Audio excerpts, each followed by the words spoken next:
ये है सिया का घर और सिया की कहानी। दिवाली के लिए सिया ने सजाया है बहुत प्यारा सा घर। अरे ये क्या, यहाँ पर कुछ लोग इकट्ठा क्यों हुए हैं? चले तो कहानी शुरू करते हैं।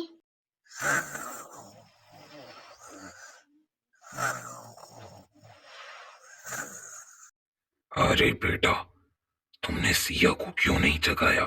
वो भी तुमसे मिल लेती। याद नहीं है कल कितना रो रही थी तुम्हारे लिए कि तुम जा रही हो? बाबूजी, मैंने खुद ही नहीं उठाया सिया को। अगर मैं सिया को उठा देती तो वो उस दिन की तरह मुझे जाने नहीं देती, रो रो के अपना बुरा हाल कर देती। अभी आप देखें, दिवाली आ गई है, आपने भी घर सजाया है, मुझे भी घर जाकर अपना घर सजाना है, बहुत सारे काम हैं। और तो और रिश्तेदारों को, लोगों को, दोस्तों को, आस पड़ोस के लोगों को भी बुलाना है मुझे। अगर सिया मुझे रोते रोते भेजेगी तो मुझसे नहीं बर्दाश्त होगा बाबूजी। फिर मैं जा नहीं पाऊंगी और मेरे घर के सारे काम रुक जाएंगे। क्यों माँ जी, मैं सच कह रही हूँ ना? बेटा प्रीति, तुम सही कह रही हो, पर सिया जाग गई तो मैं सिया को क्या कहूंगी कि प्रीति कहाँ गई? एक काम करो बेटा, तुम हमारे साथ ही दिवाली बना लो। हाँ, क्या जाएगा। तुम अपने रिश्तेदारों को भी इत्तला कर देना कि वो हमारे ही घर में आकर दिवाली बना ले। देखिए माँ जी, अगर सिया जागेगी तो आप उसे कह देना कि प्रीति को बहुत ज्यादा मजबूरी थी, इसीलिए वो अपने घर गई। अ, और मैं इधर कैसे दिवाली मना सकती हूँ? आप तो जानती हैं, शहर है, शहर में बहुत सारे मेरे जानने वाले लोग हैं, मेरी और भी फ्रेंड्स हैं। अगर मैं उन्हें नहीं बुलाऊंगी तो आप सब जानती तो हैं, शहर के लोग बहुत बहुत अजीब होते हैं। वो आप जैसे गांव वालों के लोगों की तरह नहीं होते। आप लोग तो बहुत मासूम और बहुत प्यारे हो। और सिया मेरी दोस्त तो बहुत ही अलग किस्म की है, मैं तो उससे बहुत प्यार करती हूँ। और बात रही सिया की, अगर वो आपसे पूछे कि प्रीति कहाँ गई है तो उसे कह देना, बस उसे कह देना कि प्रीति तुमसे बहुत जल्द मिलने आएगी। पर इस मर्तबा प्रीति नहीं, इस मर्तबा सिया मेरे शहर में आएगी मुझसे मिलने। बस मैं और कुछ नहीं सुनना चाहती माँ जी। बस आप लोग हमें आशीर्वाद दीजिए। बस फिर हम निकलते हैं अपने घर की तरफ। जीते रहो मेरे बच्चों, फलों को जो पूजो रहो।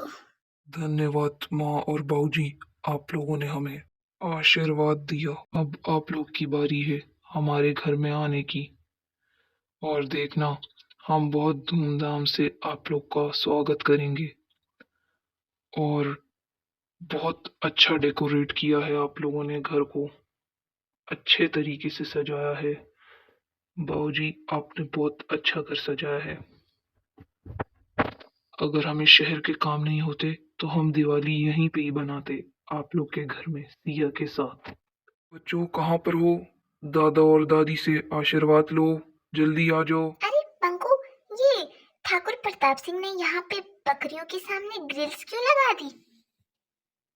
वो इसीलिए ना दीदी, क्योंकि तुम बकरी को बहुत छेड़ ली थी ना, इसीलिए उन्होंने ग्रिल्स लगा दी। तुम बकरी को बहुत तंग कर ली थी ना। हाँ हाँ, सही कह रहा है, बकरी को तंग नहीं कर ली थी, पर टक्कर तो उसने तुझे ही मारी ना। ये क्या, पापा बुला रहे हैं। चला बंकू, पापा की बात सुनते हैं।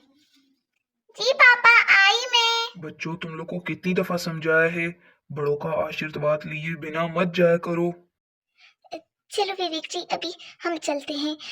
अगर सिया जाग गई ना तो वो जाने नहीं देगी, रो रो कर अपना बुरा हाल कर लेगी और ये मैं नहीं देख पाऊंगी।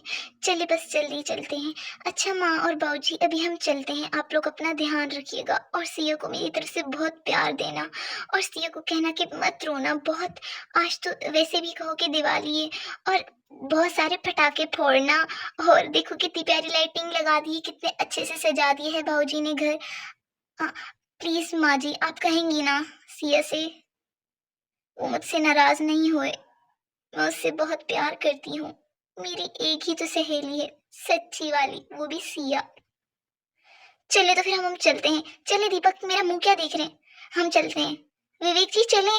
हाँ हाँ, चलो चलो चलो चलो, सही कह रही हो। अगर सिया जाग गई तो वो रो रो कर अपना बुरा हाल कर देगी। चलो चलो।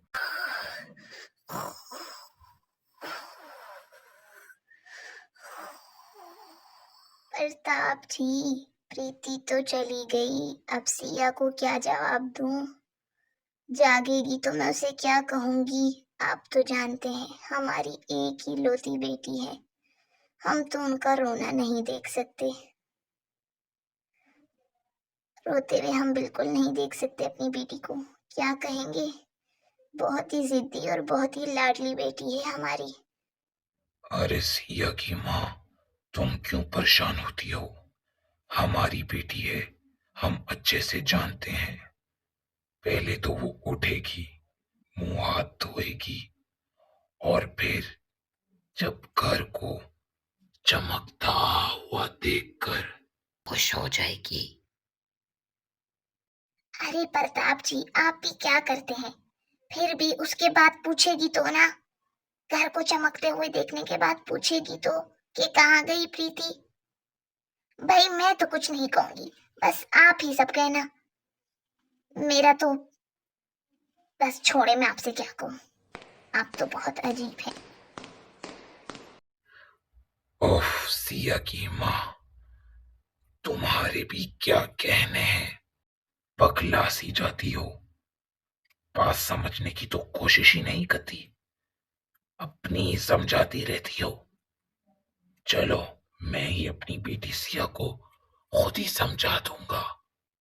कमला, कमला, कहाँ हो? पूरे घर में ढूंढ ढूंढ के थक गया हूँ, कहाँ हो तुम? कमला। अरे रसोई में हूँ, रसोई में आ जाएं। अच्छा, आ रहा हूँ। कमला।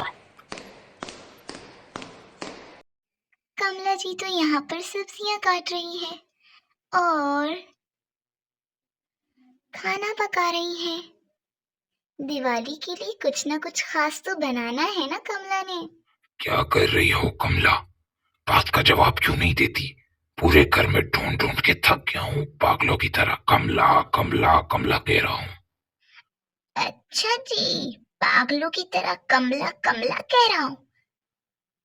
शादी से तो पहले आप कहते थे कि दीवानों की तरह कमला कमला कहकर थकता नहीं, और अभी कह रहे हो पागलों की तरह कमला कह कह के थक गया हूँ, तुम सुनती नहीं हो। हम्म, ठाकुर जी, मुझे आपसे इस चीज की उम्मीद नहीं थी। चाहिए मैं आपसे बात ही नहीं करती। हटे, मेरा खाना बेसवादा मत करे, मुझे पकाने दे। अरे कमला, मेरा कहने का मतलब वो नहीं था। मेरा तो मतलब ये था कि तुम्हारे प्यार में पागल हो गया हूं। अच्छा छोड़ो ये सब बातें, अब बुढ़ापे में तुम रूठोगी। छोड़ो, वैसे बताओ क्या पका रही हो? अब चलो छोड़ो ना, रो तो मत। अब रो रही क्यों हो? चलो, दिवाली है, दिवाली के मौके में तुम गुलाब जामुन बनाना मत भूलना, बस यही कह रहा था। चलो, तुम पकाओ गुलाब जामुन, जब पका लोगी तो बता देना। मैं किसी काम से बाहर जा रहा हूँ, जमीनों के ऊपर।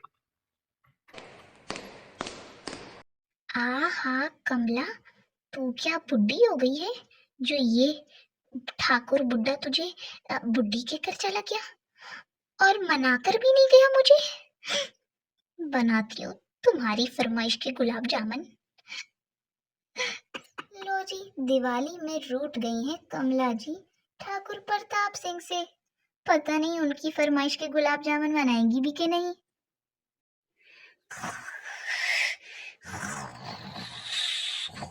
अरे सिया अभी तक सो रही है, क्या खाकर सोई थी जो अभी तक सो रही है? मैंने सारा खाना पका लिया है, मुझे पूजा की थाली मंगवानी है। मैं अब कहाँ से मंगवाऊं? घर पे कोई है भी नहीं, ठाकुर जी भी काम से कहीं गए हैं, और सुनहरी कहाँ गई? सुनहरी भी कहीं गई हुई है। थोड़ा इंतजार कर देती हूँ, क्या पता कोई आ जाए। अरे ये क्या, कमला जी यहाँ पर तो बहुत ही टेंशन में लग रही हैं। सारा काम तो कर लिया है, थोड़ा बहुत उनका काम रहता है। देखते हैं सिया की मौसी सुनहरी आती है कि नहीं। लो जी, सिया की मौसी सुनहरी भी आ गई हैं। अब डांट पड़ेगी इनकी भी कमला जी से। लो जी, सिया की सुनहरी मौसी जी आ गई आप। टाइम मिल गया, आपको पता भी है दिवाली है, घर में बहुत सारी सजावट रहती है। मुझे ना पूजा की थाल लेनी है, चलो मेरे साथ अभी चलो, बहुत देर हो गई है, बहुत सारे काम रहते हैं। कहाँ गई थी तुम? अरे दीदी आप तो जानती हैं, मैं तो हर दिवाली की दिवाली सिया के लिए पटाखे लेने जाती हूँ, वो ही लेने गई थी। हाँ सही कह रही हूँ, मैं जानती तुम हर दिवाली की दिवाली सिया के लिए पटाखे लेती हो, पर अभी चलो मेरे साथ, जल्दी करो।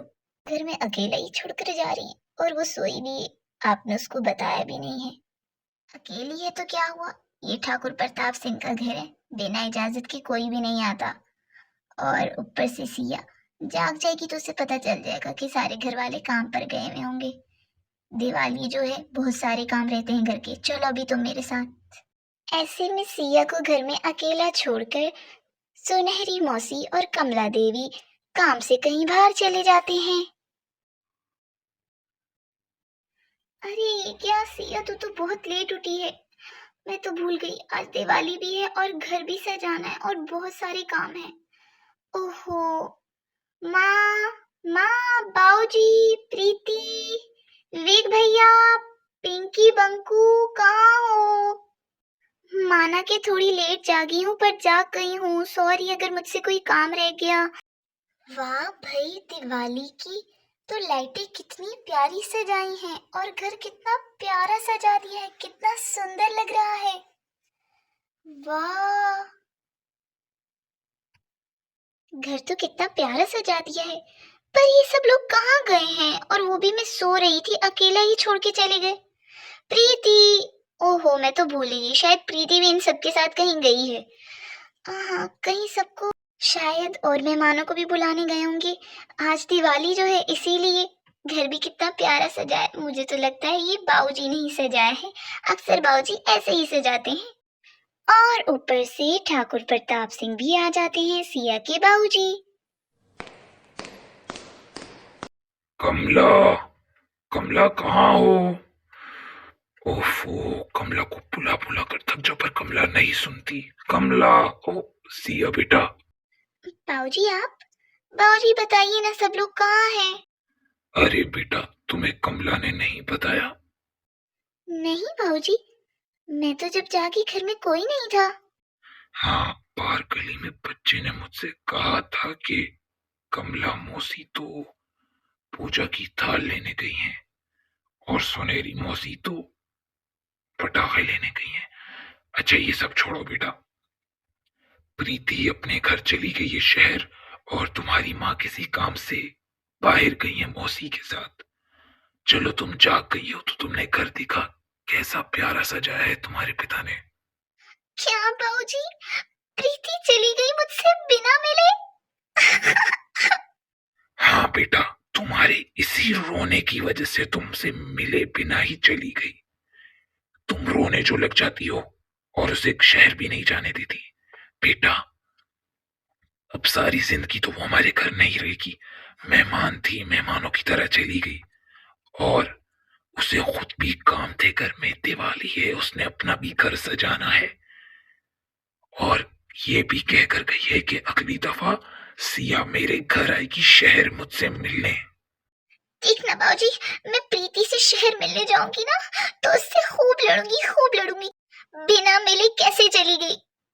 मुझे बहुत बुरा लगा।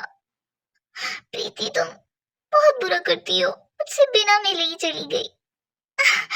खैर बाऊजी, बहुत प्यारा सजाया है आपने घर और मुझे बहुत ही सुनहरा लगा है। थैंक यू बाऊजी, आप बहुत अच्छे हैं। थैंक यू बाऊजी, आपने बहुत सुंदर घर सजाया है। जीती रहो मेरी बेटी, जीती रहो। ऐसे में सिया बाऊजी के गले लगकर बहुत खुश हो जाती है।